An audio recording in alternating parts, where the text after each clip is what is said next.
what food sovereignty is, what food security is, and why, you know, that's important for people to know. And then also, this is an open time for you all to ask questions and just have this discussion with these amazing people, doers, who are doing stuff to help us eat and keep our soil healthy and keep our water flowing. So, who wants to go first?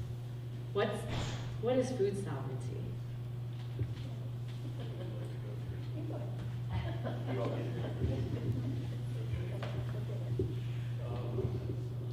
Thank you.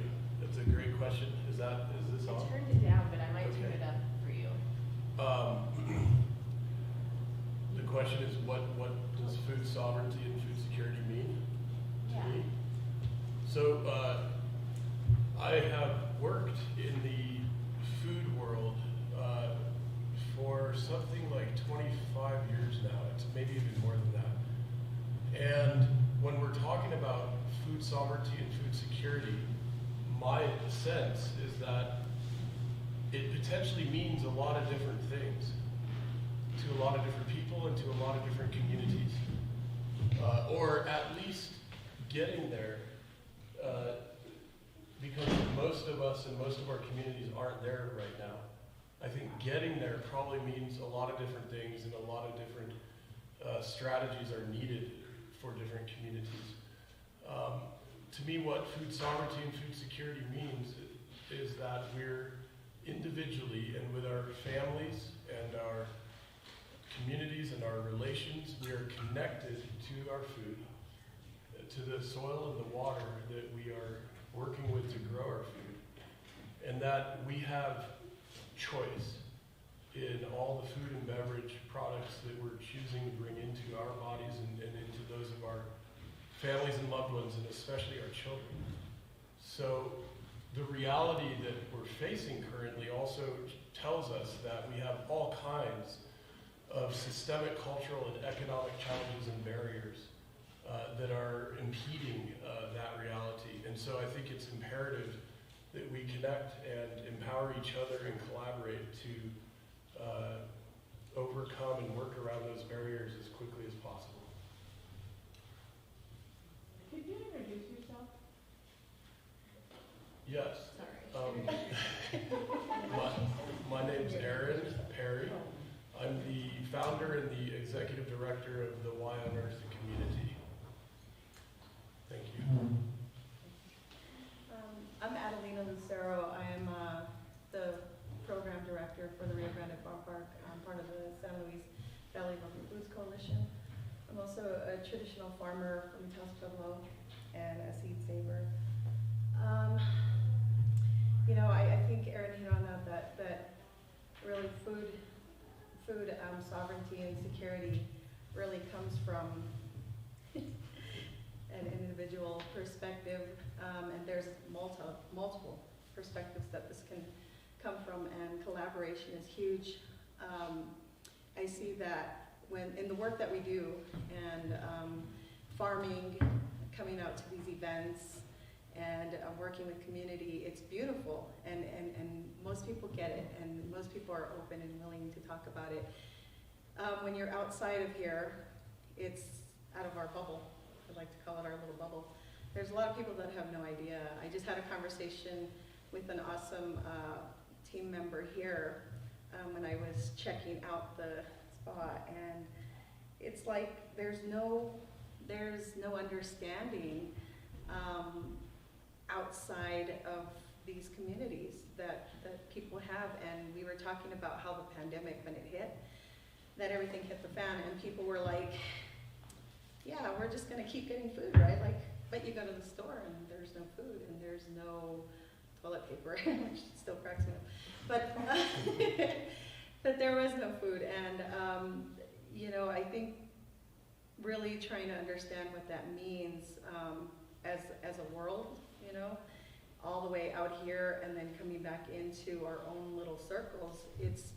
It's really our own responsibilities to understand where our food comes from, how we're getting those, you know, those foods into our bodies, into our homes, And for me, it's really starting with the very basic concept of a seed, and having that seed and understanding how to take care of that seed, understanding how to grow that, save it, and feed my family.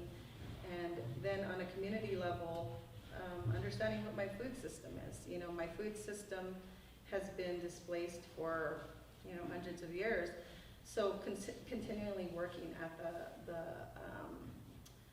the hope that at some point we will be food secure. So food secure means having food that is traditionally grown in our community, that is traditionally hunted from our community, or saved. You know, you go out there and you harvest, and you're processing those foods and making sure that you have a food storage that's built up.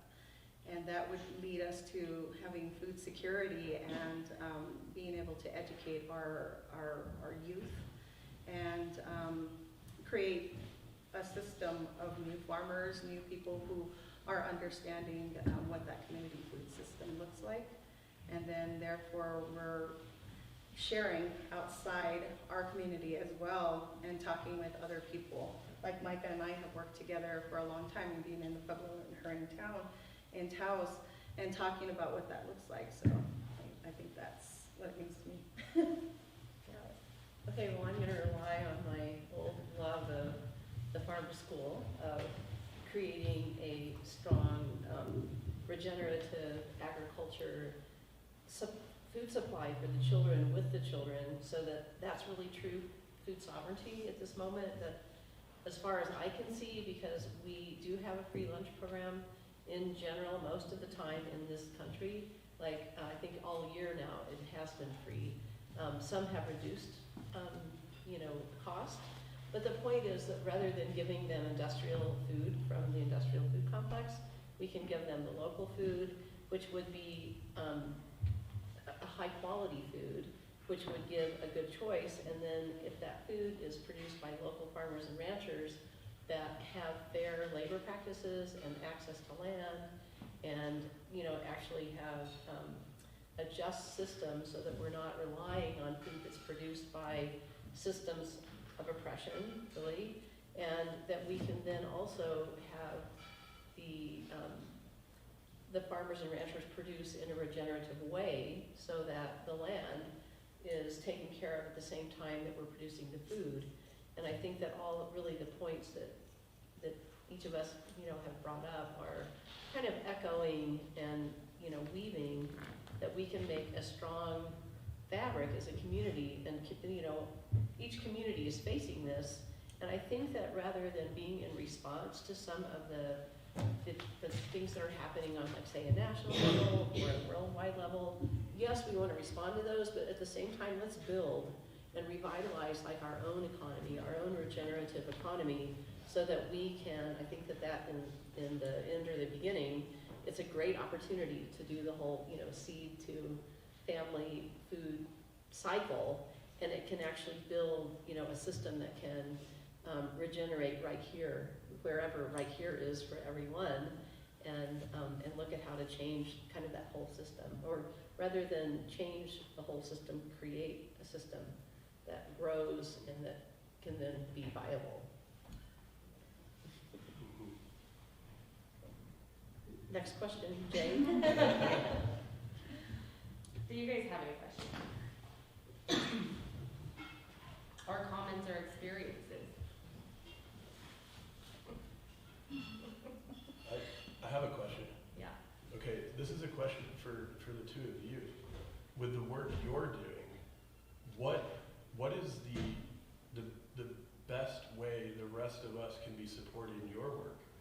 And what are one or two of the biggest challenges you're facing that we might be able to help with? Okay. Well, I would say, because I feel like I'm a guest, I'm really from Taos, it's not that far away, but here, what I would really do is, I think I already mentioned, I feel like I should get a percentage here. I think everyone should have a folder here from the Taos, the Valley Roots Food Hub, which I hardly know the name of, but this is like a really dynamic organization that is doing a lot of this work of pulling things together and working in collaboration. And also, I'm going to point back to my young farmer friend here, Val Valdez, who I'm not sure how many generations of a farmer you are. I was good friends with your father. This area. How many? Yeah. Okay, so a young farmer who's got land, who has a vision about how to get young people on the land in an equitable way and grow food. And so, you know, and I have a similar kind of regional coalition going where I live, but I happen to be in this neighborhood. And it's making me really happy to like see that, to share like what's going on here. And it makes a big difference, you know, to support a system that's operating and then making it available for it to grow larger and to have more networks. So, yeah. Yeah, and I think one of the ways that we can help is definitely doing events like this and sharing and the collaboration, sharing with our neighbors, discussing you know, what our opportunities are together.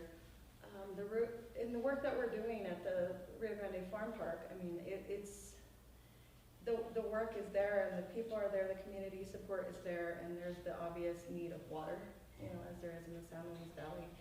And helping to support, I think, just really spreading the word and giving that encouragement for things like the Valley Roots Food Hub. You know, we have a lot of farmers that are here today. We have a lot of people who are interested in how they can get local foods and how they can become part of the local food system.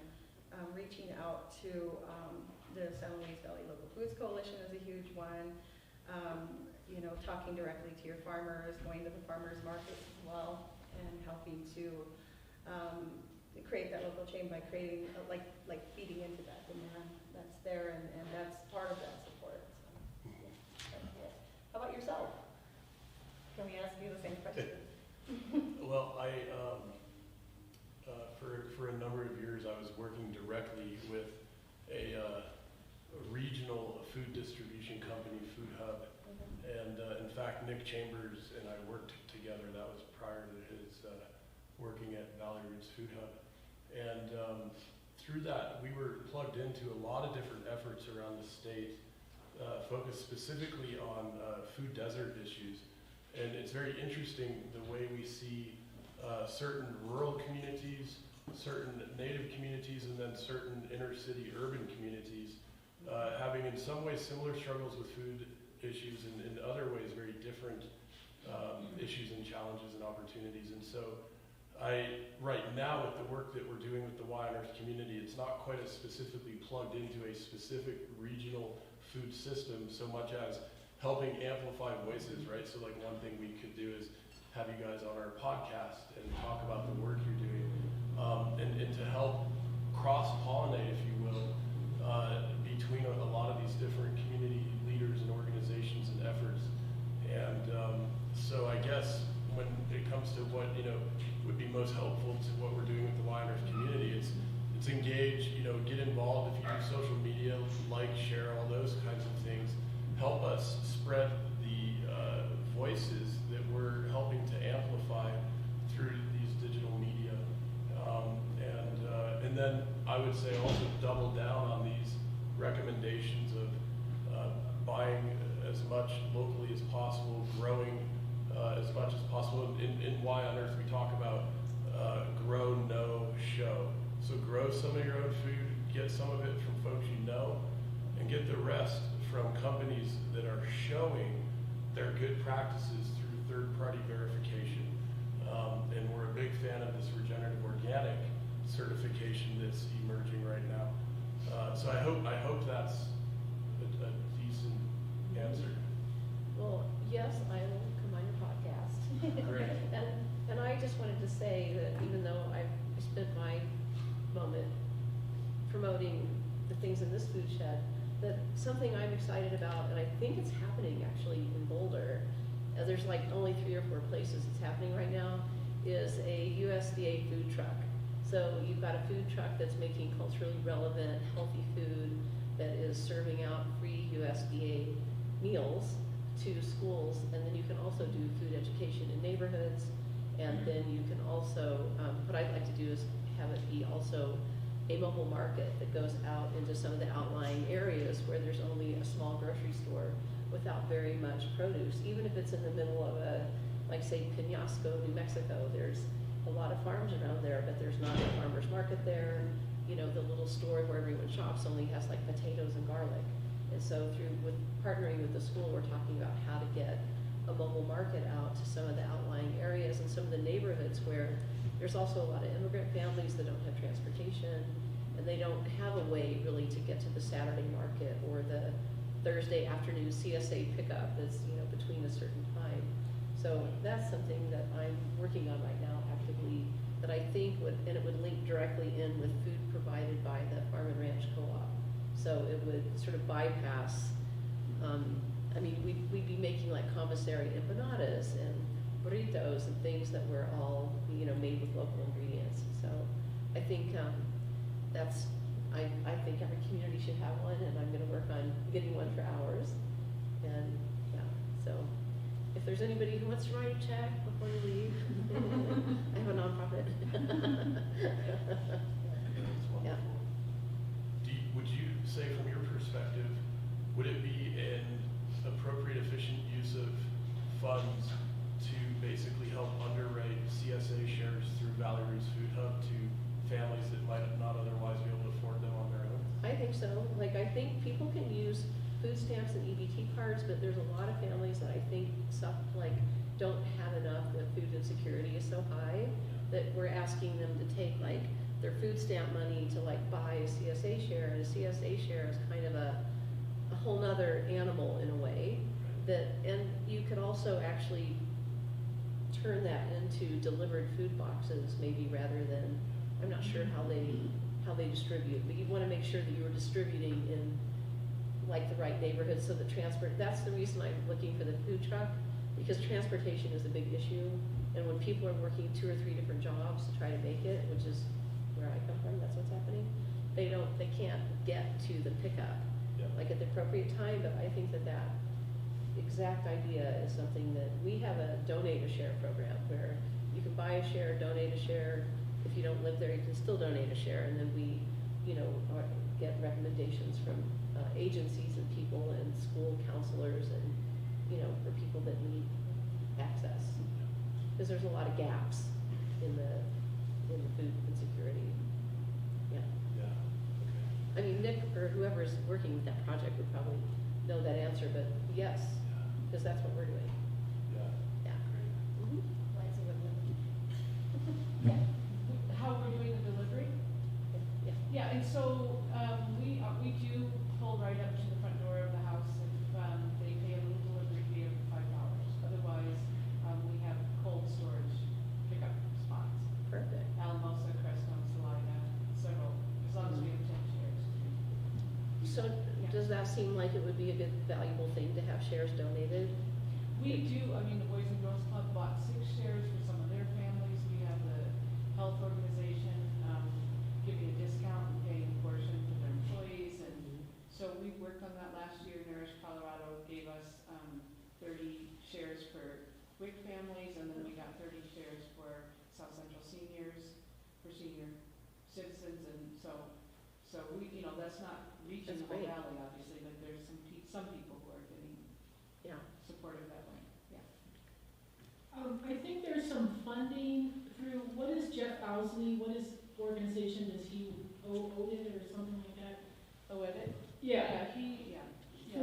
For cold storage, for food deserts. If, you know, organizations or somebody that wants to provide that in, especially the smaller rural communities, they have funding to get that, like for food banks and stuff. So I just wanted to throw that out there. Awesome, thank you. And Addelina gave me an amazing article that said, we don't call them food deserts, it's food apartheid, because desert makes it sound like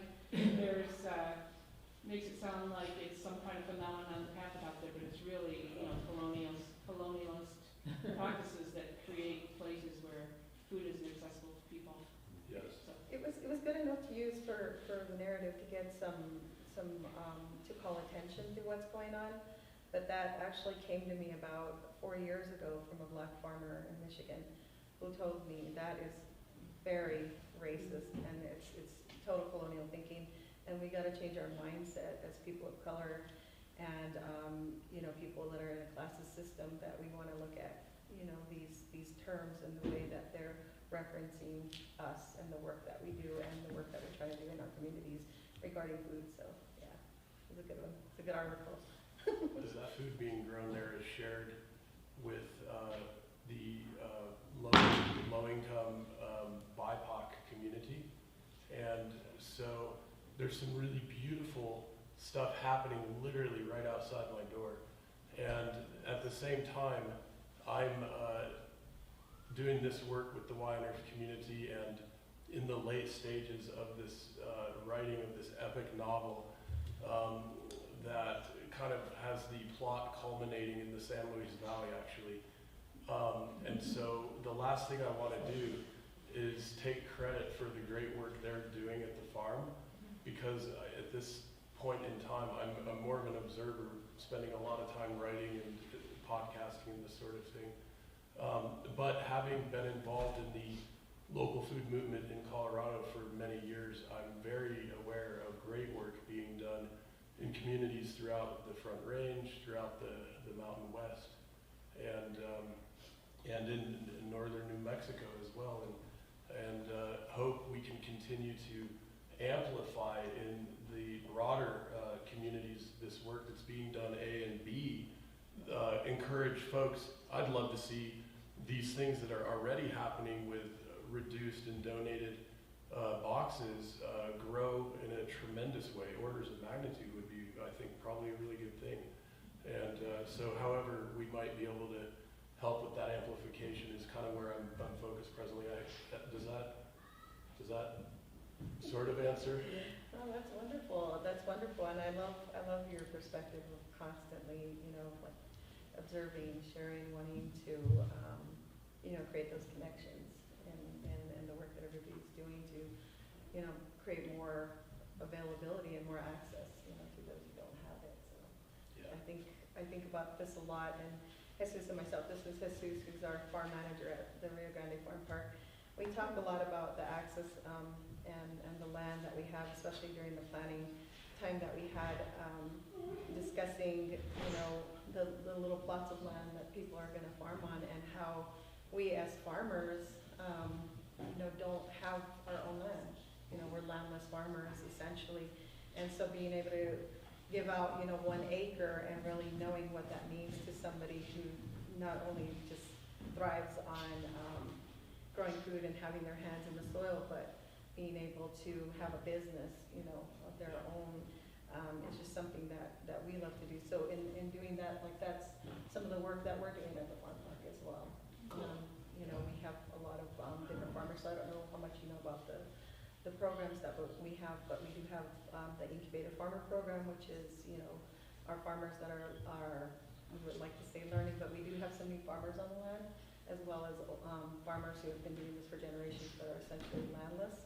And we have our mining farmers, which are family farmers, as well as other community farmers who come in and grow on the land for free. So it's really nice. Yeah, I'm excited to learn a lot more and hopefully help, you know, share that story a bit more broadly. Cool. Yeah, I think we'd be open to really talking. Cool. Jesus is somebody I would love to see on a, you know, here on a podcast and talking. Yeah. He's so passionate about the work that he does. So it'd be wonderful. Wonderful. Well, and I think it's important to give the voice to the farmer and to the rancher, the producer. And I'd like to put a question out, or a discussion about vertically integrating, like, farmers and ranchers into the market. I sit on the board of La Montanita Co-op, which is based in New Mexico, but it's I think now a $34 million co-op.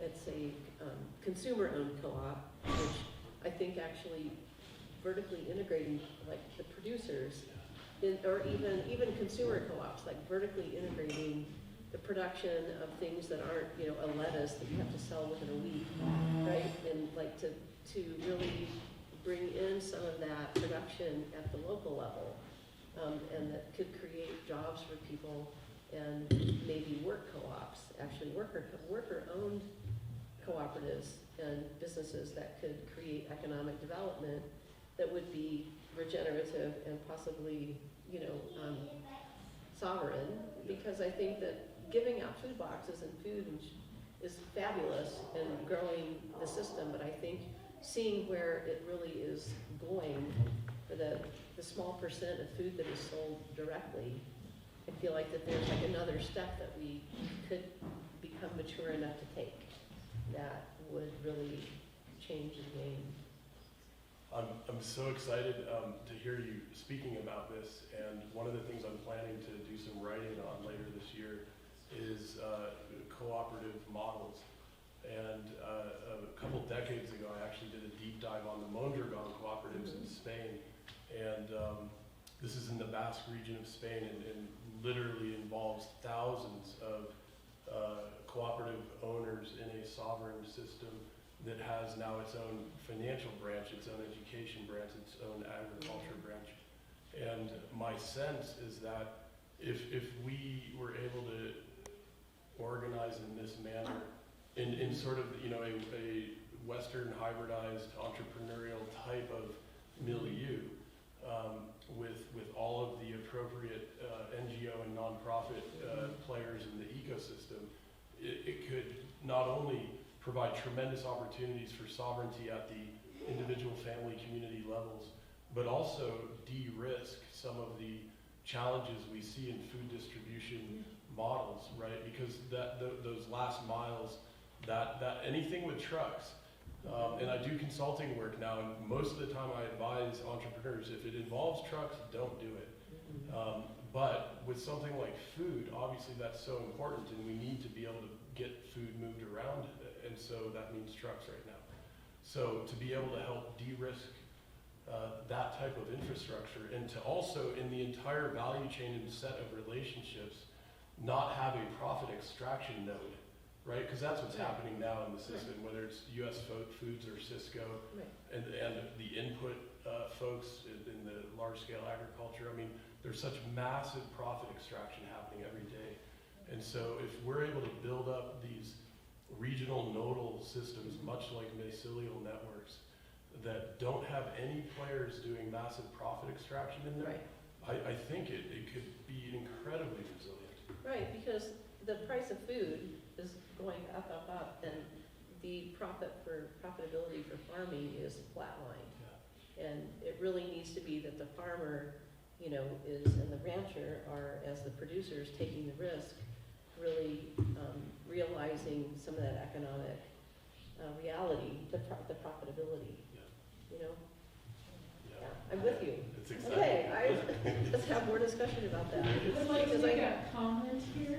I just returned from a trip from the Midwest, from southern Minnesota, and I was at the Seed House, bought a 50-pound bag of buckwheat, and listening to the conversations, and this is where I grew up, and they were saying, you know, this is not like the way it used to be. Everyone used to come down to the Seed House and be talking and having coffee and stuff. And the guy said, half of my clients I don't even see anymore. They're out there on the tractor with their, you know, computers and stuff, and they call in their orders, and there's less of them, but they're all bigger now. So, and all the little woodlots are gone. It's just all this contoured cornfield, because they got into the, you know, for fuel. But, you know, that's the way standard agriculture is gone to. And so, and that's not a sustainable system. They can't keep doing that. Their water quality is going down because of all the things they put up, you know, blah, blah, blah. So this is so timely and needs to be replicated everywhere. This other thing that, you know, I think is really important is to be decentralizing where our food comes from, because there is just so, you know, farms are being consolidated, companies are being consolidated, and you might buy, you know, 12 brands at the grocery store that are organic, but they're all coming from General Mills. And so, you know, diversifying where you're buying from in terms of local, and trying to support an array of regional businesses, as opposed to just continuing to go to Kroger and letting Kroger provide all of your needs, is going to be problematic in the future. I think that comes back, I just wanted to say, with that you have a lot of people, farmers, who they see no other choice sometimes to sell out essentially. Why? Because the cost of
it's those deep connections that need to happen. And again, it just comes back, like you said, to community, being community-centered, being community organized, and having those thoughts of community. Really, where do we start to have them? And I think it's started. It's been going on, and there's a lot of efforts. You know, the efforts that Micah is doing, the efforts that we're doing at the Valley Roots Food Hub and the farm park, the efforts that you're doing in your writing and your talking, and including those stories and amplifying those voices. It's really happening. It's kind of exciting because I think truly about 4 years ago, when there was this huge snow, just a big dump of snow. I don't know if everybody remembers that, but trucks weren't able to get up. They weren't able to get in, and that was just kind of an eye-opener for a lot of people that are outside these networks. And it's just a really nice thing to see when people start growing. Unfortunately, it's like from fear, but then it's also this wonderful thing because then they get to see that there's a lot of people that are thinking on this level, and it works. It works when we have those strong connections. So I say, come out of here today and do whatever you need to do, whether it's talk to your neighbor, social media posts, your family, talk to yourself, and say this is what we need to do, and make those commitments to help create that change and be that change, that you want to see. Because I definitely don't want to see my grandbaby. She's moving. She's relocating from Albuquerque to Connecticut with the family, and I don't want to see her lose the connections that she has here. And I'm hoping that they're able to grow some of those connections when they move there with local food growers and things like that. And that's one of the things, oddly enough, that not oddly because I'm me, but that I'm impressing upon my family to make those connections. It's not like, what's the best preschool, we're going to get her into. It's like, where is her food coming from? That's my concern, right?